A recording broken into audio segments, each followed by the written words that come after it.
Hey everybody, welcome back to another episode of Tanner's Favorite Things. I'm Tanner Knight, and today we have another unboxing. So let's see what's inside this box. Well, this might give it away. If you're unsure of what this is, then keep watching. But that will give it away to most folks here. Plus the size of this box will probably give something away. But let's go ahead and see what we have inside. All right, no case, but you can probably assume that it's some sort of stringed instrument. 6 strings to be exact. You guessed it, this is a guitar. And this guitar is the Aria Pro II XR series electric guitar. And boy, is this thing heavy. So there's a very specific reason why I have this guitar in my hands right now, and it's because I'm not 100% sure, but I'm almost certain that this is the same exact guitar that my brother owned in the 90s when we were kids. I personally never owned an electric guitar in the 90s. I had an electric bass, which is somewhere around here that I still have today. But my brother had an Aria Pro II blue crackle finish with a Floyd Rose, which I don't know if this is a full Floyd Rose or TRS 101. Look at that, limited. So I think this is an actual Floyd Rose with Aria Pro active pickups. And you can see that on the back of this thing we have a panel here and a panel here for the trem. I'm pretty sure there is a 9-volt in this panel here. And this guitar takes me back to the friggin' 90s, that's for sure. It has the blue crackle finish, which is incredibly 80s, but these guitars obviously made it into the 90s. And it's on the front and the back, and it just gives you major Ride the Lightning vibes. In fact, I wouldn't be surprised if that was the reason why my brother bought this guitar in the first place, somewhere in Plattsburgh, New York. I think Bob's Music maybe, or somewhere else up there. But we grew up in the northernmost part of New York State, and instruments like this were not necessarily that abundant. So coming across one in a local shop was really cool for my brother. He was into metal, and this obviously screams metal. So I have no idea how this guitar plays or what it sounds like, but we have a humbucker single coil arrangement as far as the pickups go. Some quick specs off the top of my head here. Rosewood fretboard with the kind of Jackson shark tooth style inlays. I don't know if that's specific to Jackson or not, but I really associate that shark tooth style of inlay with Jackson. A bound maple neck, so our neck is maple with binding, just the cream binding there, and we have a scarf joint on the neck. So one of the kind of hallmarks of the international styles of guitars. I do believe this one is built in Japan. Let's see, it says Aria Pro II, accurate bolt-on system, and a serial number of 8031259 or 6. I can't tell that last digit. But there you go. We have an Aria Pro II metal guitar. So why do I say this is a metal guitar? Well, there's a few different things that really kick a guitar over into the metal category. First off, it's a look. Let's face it, people want to play a guitar that looks a certain way, and this guitar has a look. That crackle blue lightning metal-y style, it just screams aggression and yeah, and you know, all of that. Point number 2 is the Floyd Rose tremolo. You do not find Floyd Rose systems on guitars that are not meant to have high gain amplifiers and pinch harmonics and all kinds of crazy sounds that come from the metal genre of music. So Floyd Rose, a locking nut on the neck here, so that's part of that Floyd Rose system. You lock it in here, and theoretically it's locked in here, so it should never come out of tune, no matter how much you wangle on the strings. And that's obviously, you know, subject to new strings having stretch built into them. But once they're bedded in, they should never come out of tune. It's not a perfect system, but that's what we had in the 80s. As far as our tuners go, they're Aria Pro branded tuners. Nothing too special. You don't need locking tuners or anything on a guitar with a Floyd Rose because it obviously locks here and it locks here. So the tuners are almost academic. But there you go. They're Aria Pro II branded tuners. And I'm not exactly sure what the body of this wood is. It feels too heavy to be basswood. I think it's probably something like alder. I don't know. There's really no way of telling, because I can already tell underneath the trem system, they painted that pocket, and they probably painted the pockets in the pickups as well. But we'll have to take it apart and do a kind of complete overhaul. As far as the strings go, they feel pretty good. Yeah, they're brand new strings, so that's right in tune, or about close to in tune, but a really cool guitar. So again, this is more of a nostalgic buy for me. This guitar was $500. I'll just come right out and say it. I don't think this guitar is necessarily worth $500 on the open market just due to a number of factors, but whatever. I paid 500 bucks for it, and I paid for the nostalgia factor. My brother's actually coming into town this week, so he's going to get his hands on this guitar and really do the final evaluation as to whether this is his or not. I can't remember any specific marks or anything on the body that would call out if this is actually it or not, but he might have some things like there's some mineral stains here in the pocket of the neck, and I guess this figuring on the neck is a little unique. It's not like it's flamed or anything, but it has a nice flow to it. Cool. So let's plug it in and hear how she sounds. So I usually don't spend too much time talking about tuning a guitar, and I think that's fairly obvious why, but in this case we're going to tune this guitar on camera, and I'm going to show you why. This is a Floyd Rose system, as I mentioned, and it's different than your regular guitar that has a regular nut that passes through and either locks or doesn't lock at the tuner. So we have tuners regularly, but we have the ball end of the string on this side, and I don't know if you can see that, but let me get a close-up. We've got the ball end on these tuners, and it goes through the tuners, through the locking nut, and then the open end locks in at this end via a little Allen key dial. So the strings are already attached, so I don't need to go through this end of the Floyd Rose, but I do need to be concerned about this end. So I've loosened these Allen keys so that these are loose. Now, if I have regular ability to tune the guitar.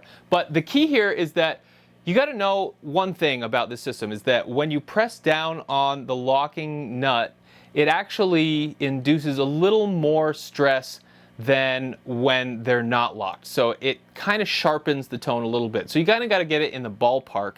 And then we have these fine-tune adjustments over on this side, and they're kind of all right in the middle, which is where I recommend starting. You can see that we have, let's see if I can get it from this side.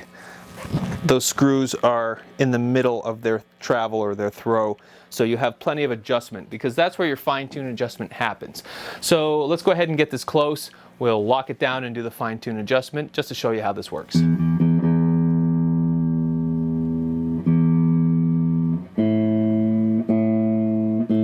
And again, for me, I err on the side of flat rather than sharp because, like I said, this brings a little bit of a raised pitch when you lock down the nut.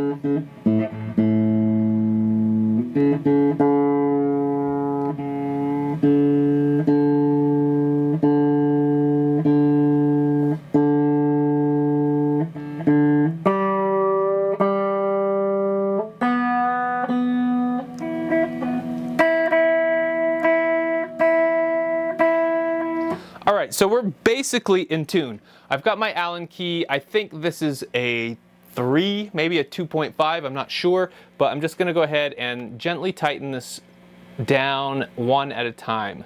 And you can see I'm using the non-leveraged side at this point, the long side, and that's just because these things are pretty small. You gotta be kind of gentle. You can even do finger tight at first, and then do just like a final tightening with the long end of the lever once you get it. So I'm just putting that final tightening down. There. Now that's nice and tight. Let's go ahead and check our tuning again.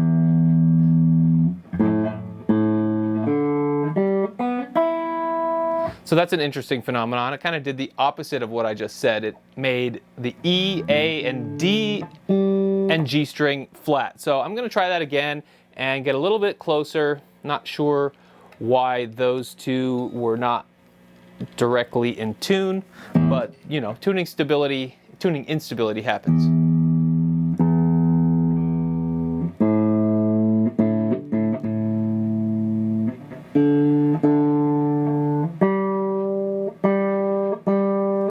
So let's go ahead and try that.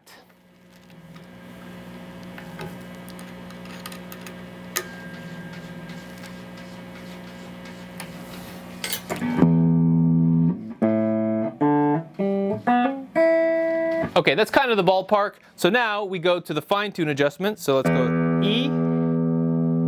That one's dead on, so I don't need to do anything. A. Just raise it up a little. D. Raise it up a little. G is actually a little sharp. B. There we go. A little more.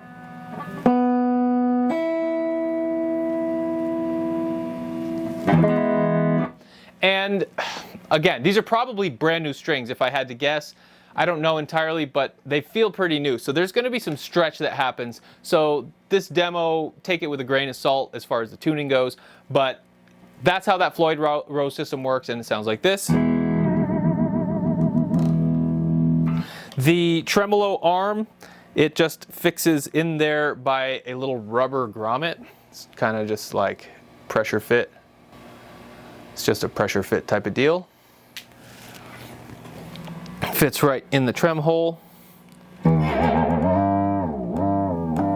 And the beauty of the Floyd Rose is that you can bend up and down.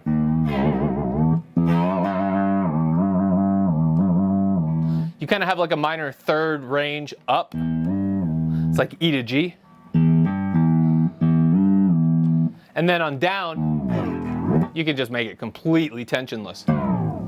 That's the dive bomb. And I am not anywhere near competent enough with a whammy bar or a tremolo to utilize it in that kind of way. So don't expect that kind of demo here, but just wanted to give you some tonal options out of this guitar and see what the 80s/90s has to offer today in 2022.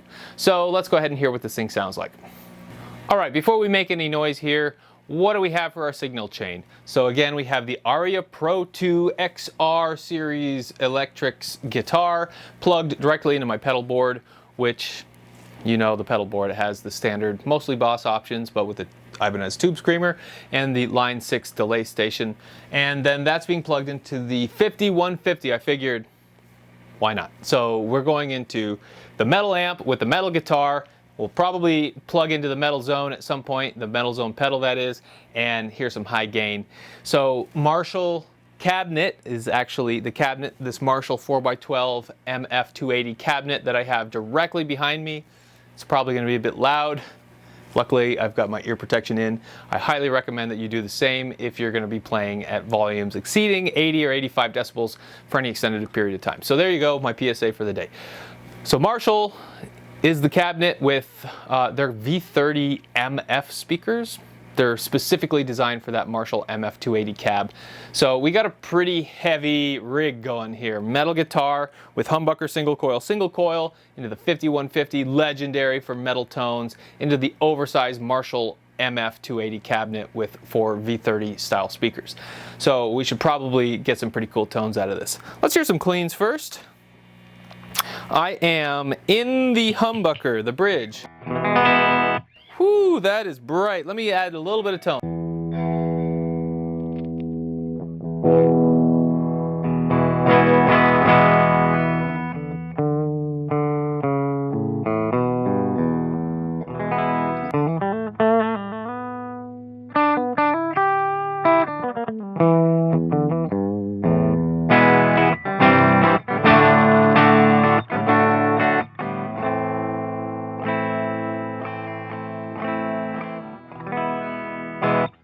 So there's your humbucker. Let's go ahead and just flip through the dial on the cleans before we get into any dirt. This is what I assume is the humbucker and single coil. We have a 5-way switch, by the way, so we're in position 1, 2, 3, 4, 5. So here's position 2, which again, this is my assumption, I don't know for sure, but I believe if it's Gibson-esque in its wiring, then we're in the humbucker in the middle single coil in position 2.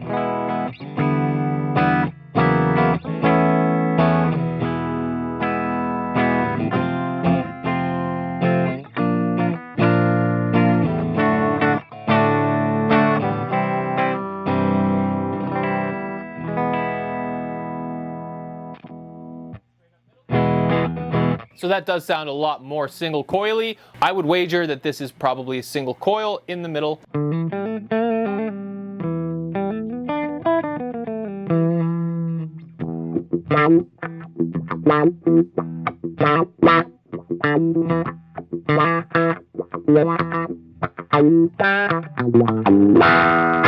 Gets a little funky in there, funkier than I remember this guitar getting, but having that wah pedal helps. So there's your middle.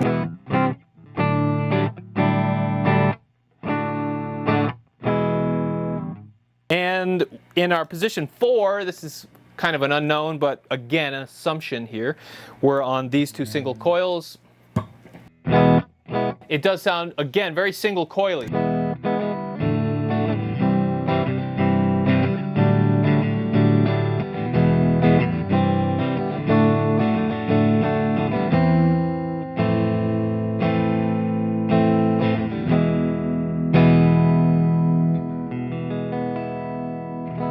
So nice, really nice single coil sound, a lot cleaner and tame than I expected.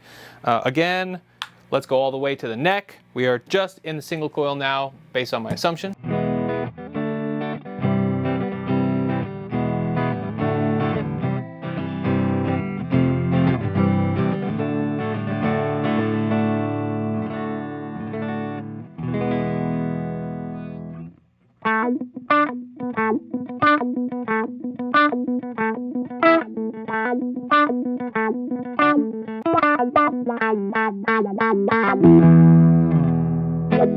So there again, you can get a little funky with that single coil sound. So very versatile tones in the cleans. This thing was probably not meant to play too much in the cleans, but you know, if you had a chorus pedal, you got a very usable, clean 90s sound.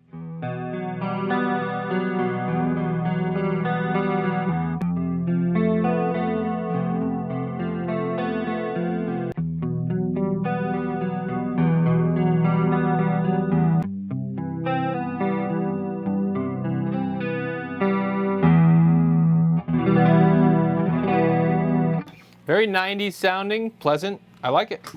But let's go ahead and add a little dirt. I'm gonna go ahead and forego the Tube Screamer because I think of the Tube Screamer as a rhythm crunch pedal, and yes, you can get a little more higher gain tones out of it if you really want to, but for me, it's kind of the first stage of gain, so I think we can go ahead and ignore that and go right to the Boss Super Overdrive SD1 pedal. Sounds like this. I kicked it into the humbucker because this requires humbuckers, so here we go.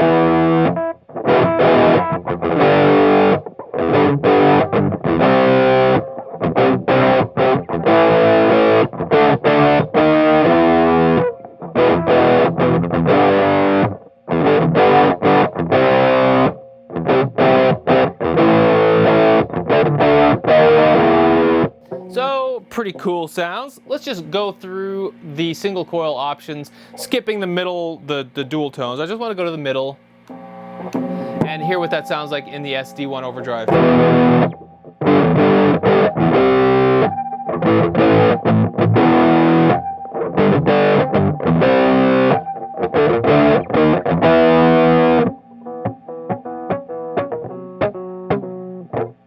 I don't know if that one's meant to have that much gain through it. It's got a bit more noise than the humbucker. Let's go to the neck just in case and hear what this single coil sounds like with a little bit of gain.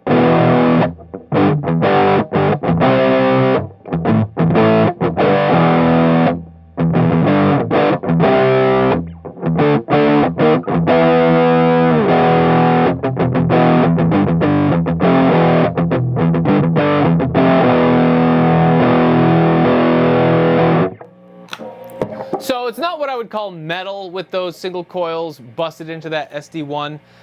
I have the level on the SD1 right around 50%, the drive all the way 100%, and then our tone right around 60%. So that's what that SD1 sounds like. It's not full gain, Unleash the Kraken style yet, but you can tell that if I were to crank this amp just a hair more, probably get it to go up another stage or two. But let's go over to my favorite, the Metal Zone, MT2 Boss Metal Zone.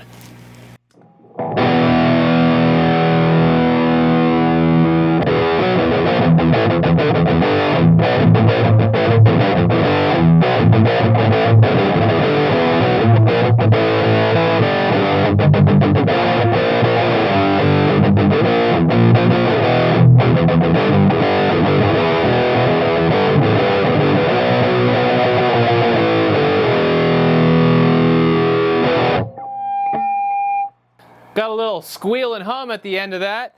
Again, we're on the humbucker in the Metal Zone, so this is what this guitar was meant to do.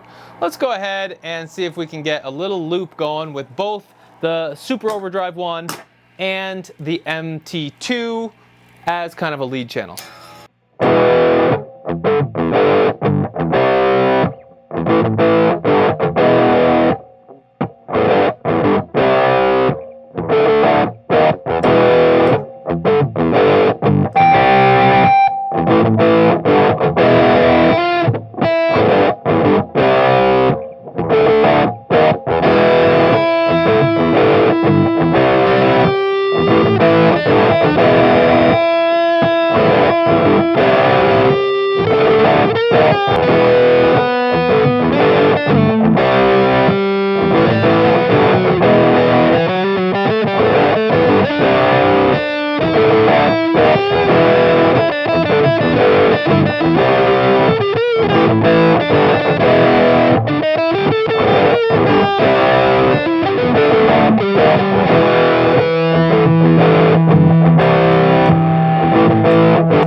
So the last thing I want to do is kick it into the lead channel on the PV, because the Metal Zone is high gain, but the lead channel on the PV 5150 is obviously legendary. So let's round this video out, cap it off with a little bit of PV high channel, and see what we've got.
Fun. This guitar is really fun to play.